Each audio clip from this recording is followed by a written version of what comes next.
मैं टोपी लगाकर पहुंची तो उन्होंने मुझसे कहा कि ये नेता, तुम पर टोपी बहुत अच्छी लग रही है, तुम टोपी हमेशा लगाना। भारतीय जनता पार्टी की सरकार में और उनकी पुलिस ने हम पर इतने मुकदमे लगाए, 15 से 20 मुकदमे लग चुके हैं। भारतीय जनता पार्टी की सरकार में अंग्रेजों ने भी इतना जुल्म नहीं ढाया जितना इस भारतीय जनता पार्टी की सरकार में जुल्म ढाया गया। मैंने पीडीए पाठशाला लगाया तो हम पर मुकदमा लिखने का काम किया। इस बिल्हौर विधानसभा क्षेत्र की जनता जब मुझे विधायक बनाएगी तो हम ये वादा करते अपने क्षेत्र की जनता से, बहुत बड़ा अस्पताल बनाने का समाजवादी पार्टी काम करेगी। बच्चों को शिक्षा उन्हें अच्छी मिल सके, ऐसा विद्यालय बनाने का काम करेंगे। सबसे पहले चारों ब्लॉकों में बस स्टैंड बनाने का काम करेंगे। नमस्कार, इस वक्त हम बिल्हौर विधानसभा में हैं और हमारे साथ बिल्हौर विधानसभा से समाजवादी पार्टी की पूर्व प्रत्याशी रचना सिंह गौतम हैं, जो लगातार आप देख रहे होंगे वीडियो फोटो के माध्यम से लगातार 10 साल से मेहनत कर रही हैं, जनता के बीच हर एक दरवाजे जाने की कोशिश कर रही हैं।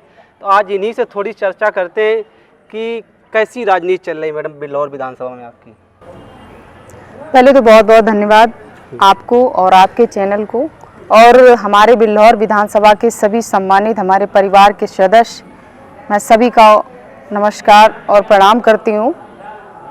और हमारी विधानसभा 209 बिल्हौर विधानसभा सुरक्षित सीट है। जैसा कि हमारे बिल्हौर में अभी तक जितना संघर्ष हमने अपनी विधानसभा में किया है और कर रहे हैं, हम ऐसा कोई गांव नहीं है बिल्हौर में जहां नहीं पहुंचे हैं। हर गांव में जा रहे हैं, पहुंच रहे हैं, लोगों से मिल रहे हैं, लोगों का लगाव प्यार स्नेह हमें मिल रहा है। ये बताइए कि राजनीति में कैसे कदम रखा, और ये लगातार मैं देखता हूँ कि टोपी लगातार आपके सर पर रखी रहती है। देखिए, जब से मैं 2017 से राजनीति में आई हूँ और मैंने अपने नेता राष्ट्रीय अध्यक्ष श्री अखिलेश यादव जी को देखा, उनके संघर्षों को देखा और उनके सरकार को देखा। हमारी समाजवादी पार्टी में जब सरकार थी तो उन्होंने किसी एक वर्ग के लिए काम नहीं किया, उन्होंने सारे वर्गों का सम्मान करते हुए काम किया। तो उन्हीं को देखकर मेरा मन हुआ कि राजनीति में हम आएंगे। और मेरे जैसा कि मेरा ससुराल पक्ष हमेशा राजनीति में रहा है, मेरे पति भी राजनीति में रहे हैं, तो उन्होंने हमसे कहा कि आप राजनीति करेंगे।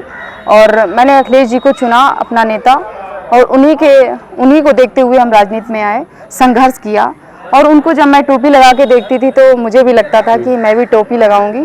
तो कार्यालय लखनऊ में जब मैं पहुंची पहली बार तो हमारी मुलाकात नेताजी श्रद्धेय नेता मुलायम सिंह जी से हुई। तो उन्होंने जब मुझसे कहा कि मैं टोपी लगाकर पहुंची तो उन्होंने मुझसे कहा कि ये नेता, तुम पर टोपी बहुत अच्छी लग रही है, तुम टोपी हमेशा लगाना।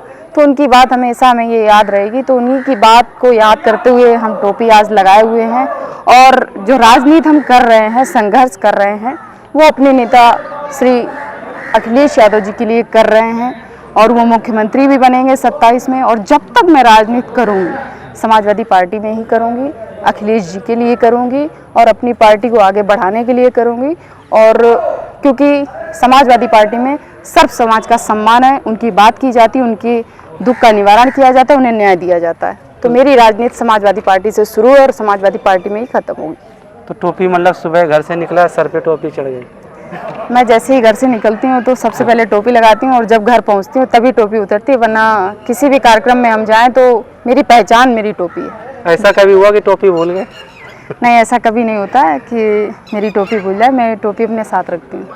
मैडम, जैसे आप लगातार लोगों के गांव जा रही, घर घर जा रही, लगातार मैं देख रहा हूं, तो क्या लगता है कि भाजपा की योजनाएं हर घर तक पहुंच पा रही, जैसा उनका कहना है? देखिए, आज राज्य में 10 साल होने जा रही सरकार को, केंद्र में 12 साल से ज़्यादा होने जा रही सरकार, केंद्र और राज्य में सरकार भाजपा की होने के बावजूद भी आज बिल्हौर विधानसभा में धरातल पर उनका जो विकास कार्य, जो वो बड़े बड़े वादे कर रहे थे, वो वादे खोखले नजर आ रहे हैं। बिल्हौर विधानसभा में कई ऐसे गांव हैं, 216 ग्राम सभाएं, उनके मजरे ऐसे हैं जहां पर इस भाजपा सरकार का कोई विकास नहीं पहुंचा है। वहां पर लोग इतने परेशान हैं। अभी जो ये नई व्यवस्था लाए थे, जलकल की व्यवस्था लाए थे, तो मैंने देखा कि कई ग्राम सभाओं में आपने स्वयं जाकर देखा होगा, आप कवरेज किया होगा कि कई ग्राम सभाओं में टंकियां बनी हैं लेकिन अधूरी पड़ी हुई हैं। टंकियां अभी नहीं रखी गई, टंकियां नहीं रखी गई हैं और उनका स्ट्रक्चर जो बन रहा है उसमें स्ट्रक्चर उतना ही छोड़ दिया गया है जो उसका एक बजट है। इस सरकार में क्या हो रहा है कि जो बजट आ रहा है टंकी का, वो बजट पास करा के वो सारे विधायक सांसद उनके ठेकेदार खा जा रहे हैं, लेकिन धरातल पर ना ही ग्रामवासियों को पानी मिल रहा है, ना ही सड़क मिल रही, ना ही नाली मिल रही और ना ही कॉलोनी मिल रही। किस तरीके की ये सरकार रवैया अपना रही है? धरातल पर किसी गरीब को किसी तरीके की कोई व्यवस्था नहीं मिल पा रही है। नहीं, वो तो कह रहे हैं कि ना हर गरीब तक आवास पहुंचा है मेरा। आपको हम बता दें कि जब सपा सरकार थी, 2012 से 17 की सरकार हमारी रही, तो उस सरकार में हमारे राष्ट्रीय अध्यक्ष श्री अखिलेश यादव जी ने मुख्यमंत्री रहते हुए हर गरीब को लोहिया आवास का जो उन्होंने वादा किया था वो हर गांव में पहुंचा और उस लोहिया आवास का पैसा था 3.5 लाख रुपए।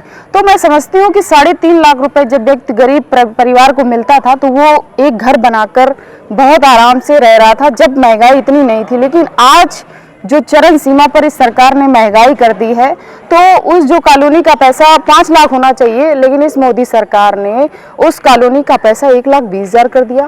क्या परिवार 1,20,000 में घर बनाकर रहने लगेगा? अभी 16,000 17,000 की 2 ईंट की ट्राली आ रही है। तो हम समझते हैं कि ये सरकार कहीं ना कहीं गरीबों को और गरीब कैसे बनाए, ये पूरी मुहिम चला रही है। गरीब और गरीब होता चला जा रहा है, अपने घर का खर्चा नहीं चला पा रहा है, बच्चे पढ़ा नहीं पा रहा है। तो जो हम क्षेत्र में जाते हैं तो लोगों का कहना है कि उन्होंने पूरे अच्छे से मन बना लिया है कि अब की बार बदलाव करेंगे और इस निकम्मी भारतीय जनता पार्टी की सरकार को हटाकर ही वो लोग चैन लेंगे और ऐसी सरकार बनाएंगे जिसमें महंगाई कम होगी, बच्चों को रोजगार मिलेगा, बच्चों को शिक्षा मिलेगी, बच्चों को नौकरी मिलेगी।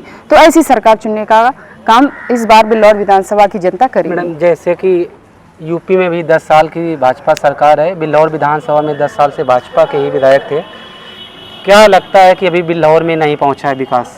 देखिए, बिल्लौर में 4 लाख की आबादी में 4 लाख हमारे बिल्लौर विधानसभा में वोटर हैं और उसके साथ साथ 10 लाख की आबादी है लगभग में, और आसपास लगे हुए कई देहात विधानसभाएं, देहात क्षेत्र हैं, गांव हैं जहां पे गरीब तबके के लोग रहते हैं। ये सुरक्षित सीट होने के बावजूद भी आज गरीबों को एक अच्छा अस्पताल नहीं मिल पाया है कि जहां पर वो फ्री इलाज करा सके, उन्हें इलाज मिल सके, अच्छे डॉक्टर मिल सकें, अच्छी दवाइयां मिल सकें और जो गरीब हैं उन्हें फ्री दवाई मिल सकें। तो आज तक ना उन्हें अस्पताल मिला है और हमारे बिल्लौर विधानसभा में ना ही कोई एक अच्छा स्कूल बना है, यूनिवर्सिटी नहीं बनी है जिससे बच्चों को अच्छी शिक्षा मिल सके। और हमारे बिल्लौर विधानसभा में 4 ब्लॉक हैं, Kakwan block, Sirajpur block, Chaubepur block और बिल्लौर ब्लॉक। इन चारों ब्लॉकों में आज तक भारतीय जनता पार्टी की सरकार रही, 10 साल राज्य में हो गए, लेकिन हमारे बिल्लौर विधानसभा में अभी तक बस स्टैंड नहीं मिल पाया लोगों को, जिससे गरीब किसान अपना रोजगार करने के लिए कानपुर जाता है, लोकल क्षेत्र में जाता है। हमारी बहन बेटियां शिक्षा लेने के लिए कानपुर जाती हैं, लेकिन हमारे बिल्लौर विधानसभा में किसी भी ब्लॉक पर बस स्टैंड नहीं बना है। तो ये दुर्भाग्य है बिल्लौर विधानसभा के कि जितने भी हमारे बिल्लौर विधानसभा में विधायक बने, सांसद बने, कोई भी लोकल का नहीं बना। इसलिए आज भी हमारा बिल्लौर विधानसभा उम्मीद की नज़रों से देख रहा है कि हमारे क्षेत्र का विधायक कब बनेगा और हमारे बिल्लौर का विकास कब संभव होगा। अच्छा मैडम, जैसे मान लो आपको शीर्ष नेतृत्व टिकट देता है, जनता जिताती भी है, तो आप अस्पताल, बस स्टॉप और स्कूल आपकी योजना में सबसे ऊपर रहेगी? हमारी प्राथमिकता सर्वप्रथम यही रहेगी कि समाजवादी सरकार हमारी 12 से 17 में जब रही तो हमारे राष्ट्रीय अध्यक्ष श्री अखिलेश यादव जी ने हर ग्राम सभा में एक अस्पताल बनवाया, विद्यालय बनवाया, बच्चों को शिक्षा दी और उन्हें रोजगार देने का, उन्हें नौकरी देने का पूरा काम किया। लेकिन जब से इस भारतीय जनता पार्टी की सरकार बनी है 26,000 से ज़्यादा प्राइमरी स्कूल बंद कर दिए। और जब ये सरकार स्कूल बंद कर रही थी तो उसी में हम पीडीए पाठशाला चला रहे थे। हमारे राष्ट्रीय अध्यक्ष मुकदमा भी हुआ था, राष्ट्रीय अध्यक्ष श्री अखिलेश यादव जी ने आह्वान किया था कि पीडीए पाठशाला लगाकर गरीब तबके के बच्चों को आप शिक्षा देंगे। तो हमने जब पीडीए पाठशाला लगाया तो इस भारतीय जनता पार्टी की सरकार में अंग्रेजों ने भी इतना जुल्म नहीं ढाया जितना इस भारतीय जनता पार्टी की सरकार में जुल्म ढाया गया। मैंने पीडीए पाठशाला लगाया तो हम पर मुकदमा लिखने का काम किया। और जब हमारी सरकार बनेगी और इस बिल्हौर विधानसभा क्षेत्र की जनता जब मुझे विधायक बनाएगी तो हम ये वादा करते हैं अपने क्षेत्र की जनता से कि एक बहुत बड़ा अस्पताल बनाने का समाजवादी पार्टी काम करेगी। बच्चों को शिक्षा उन्हें अच्छी मिल सके, अच्छे स्तर पर वो शिक्षा पा सकें, जिससे उन्हें रोजगार मिले, उन्हें नौकरी मिले, ऐसा विद्यालय बनाने का काम करेंगे। और सबसे पहले चारों ब्लॉकों में बस स्टैंड बनाने का काम करेंगे, क्योंकि इस भारतीय जनता पार्टी की सरकार में धरातल पर कुछ नहीं मिलता, सिर्फ लेटर पैड पे ही काम होता है और उसका बजट पास होके वो हजम कर जाते, जेब में डाल देते, खर्चा कर देते हैं, अपने निजी कार्यों में लगा लेते हैं, लेकिन जनता को कोई विकास कार्य उन तक नहीं पहुँच पाता है। भाजपा वालों ने कितने मुकदमे लिखाए आपके ऊपर देखिए, इस 10 साल में? इस 10 साल में जब से मैंने राजनीति स्टार्ट की है, हमने हमेशा गरीबों की लड़ाई लड़ी है, चाहे वो जीटी रोड चौड़ीकरण हो, चाहे किसी कोटेदार की लड़ाई हो, या नाली की लड़ाई, या सड़क की लड़ाई हो। मैंने हर तबके की लड़ाई लड़ने का कार्य किया, हर गरीब की लड़ाई लड़ने का कार्य किया है। तो इस भारतीय जनता पार्टी की सरकार में और उनकी पुलिस ने हम पर इतने मुकदमे लगाए, कम से कम हम पर 15 से 20 मुकदमे लग चुके हैं, और वो भी पुलिस के द्वारा हम पर मुकदमे लगाए गए। कब? जब हम गरीबों की लड़ाई लड़ रहे थे, उनको न्याय दिलाने की लड़ाई लड़ रहे थे। एक बेटी हमारी डाली कुशवाहा संजना की जो रहने वाली थी, वो कानपुर में शिक्षा लेने के लिए गई थी, लेकिन उसका वहाँ पे रेप हो जाता है, उसका मर्डर हो जाता है। तो उसकी भी जब मैंने लड़ाई लड़ी उसको न्याय दिलाने के लिए, तब भी इस भारतीय जनता पार्टी की सरकार ने हम पर मुकदमा लिखा। और चाहे शिक्षा की बात हो, तब भी हम पर मुकदमा लिखा जाता है। लेकिन मैं आज फिर ये बात कहती हूँ कि अगर गरीबों की लड़ाई लड़ने में हम पर मुकदमा लगाया जाता है तो आप मुकदमा लगाओ, हमें जेल में डालो, लेकिन हम डरने वाले नहीं हैं। हम लड़ते हैं, गरीबों की लड़ाई लड़ते रहेंगे, और हम पर मुकदमा लिखो, चाहे जेल में डालो, हमारे हौसलों को कभी तोड़ नहीं पाओगे। रचना सिंह गौतम डरने वाली नहीं? रचना सिंह गौतम डरने वाली न थी और ना कभी होंगी, इसलिए कि बिल्हौर विधानसभा के माताओं बहनों से लगा के बच्चों, बुजुर्ग, बड़े बुजुर्गों का आशीर्वाद, प्यार, स्नेह हमको मिल रहा है, और उन्होंने ये प्यार, आशीर्वाद हमको इसलिए दिया है और आगे भी देंगे कि जब क्षेत्र की बेटी होगी तो क्षेत्र का विकास संभव होगा। अच्छा, ये बताइए, जैसे हम बिल्हौर कभी जाते हैं तो जो हाईवे है, जो किसान है, बड़ी संख्या में यहाँ मक्का की पैदावार होती है, तो हम देखते हैं कि सड़क के किनारे किनारे, हाईवे किनारे किनारे वो सर्विस रोड पे मक्का सुखाने का काम करते हैं। देखिए, हमारे राष्ट्रीय अध्यक्ष श्री अखिलेश यादव जी का विज़न इतना अच्छा है, उनकी सोच इतनी अच्छी थी, उन्होंने एक्सप्रेस वे बनवाया और उसके बाद सर्विस लाइन भी बनवाई, जिससे गरीब किसान अपनी मक्का की फसल सुखाए या कुछ भी कार्य है वो वहाँ पे कर सकते थे। तो आप देखिए, जो किसान गरीब अपनी इतनी मेहनत से, मजदूरी से, लागत लगा के जब मक्का की फसल वो तैयार करते हैं, लेकिन उन्हें उचित रेट, जो सरकारी रेट है उन्हें मिलना चाहिए, वो नहीं मिल पा रहा है, क्योंकि इस भारतीय जनता पार्टी की सरकार में चारों ब्लॉकों में क्रय केंद्र नहीं बना है। सिर्फ ठेकेदारों को ठेकेदारी दे दी गई है कि तुम खरीदो, बिचौलियों को खरीदो और तुम सरकारी रेट, तुम स्वयं बेचकर सरकारी रेट ले लो। यहाँ से ठेकेदार खरीदते हैं और उनको जो सरकारी दाम है किसानों तक वो नहीं मिल पाता, क्योंकि ये सरकार नहीं चाहती है कि गरीब किसान की फसल का उनको सही दाम मिल पाए, वो अपने बच्चे की शादी, अपने बच्चों को शिक्षा, अपने बच्चों की स्वास्थ्य, परिवार का भरण पोषण कर सके। क्योंकि ये सरकार चाहती है कि गरीब गरीब है और रहेगा, ये मंशा से काम कर रही है। क्योंकि ये सरकार अगर इस मंशा से काम ना कर रही होती तो आज जो जाने कितने कंपनियां प्राइवेट कर दी, जाने कितने जॉब प्राइवेट कर दिए, जाने कितने इंस्टीट्यूट प्राइवेट कर दे रही है।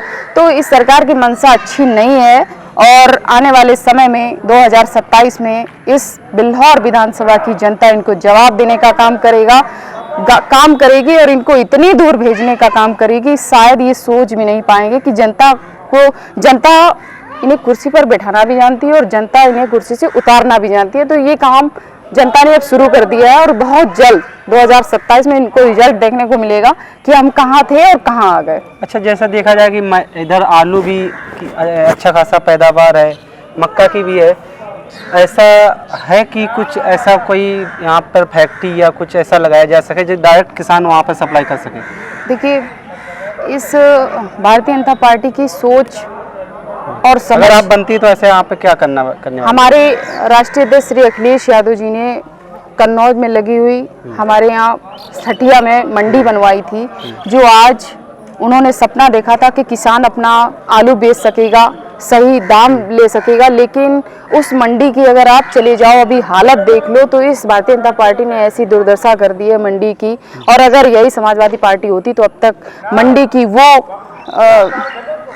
मंडी देखने लायक होती, वहाँ पर किसान खुशहाल होता, अपनी फसल को बेचने के लिए खुश होता। दूसरी बात एक ये भी है कि किसान अपने आलू की फसल को लेकर इतना चिंतित है, कई सारे किसान सुसाइड करने को परेशान है कि हम अपने बेटी की शादी नहीं कर पा रहे, हम अपने बच्चे को पढ़ा नहीं पा रहे, हम अपने घर का खर्चा नहीं चला पा रहे, क्योंकि इस समय किसान अपने आलू को लेकर बहुत परेशान है, उनको लागत नहीं निकल पा रही उनकी, और किसी भी भाव में, मतलब आलू का कोई भाव है ही नहीं इस भारतीय जनता पार्टी की सरकार में।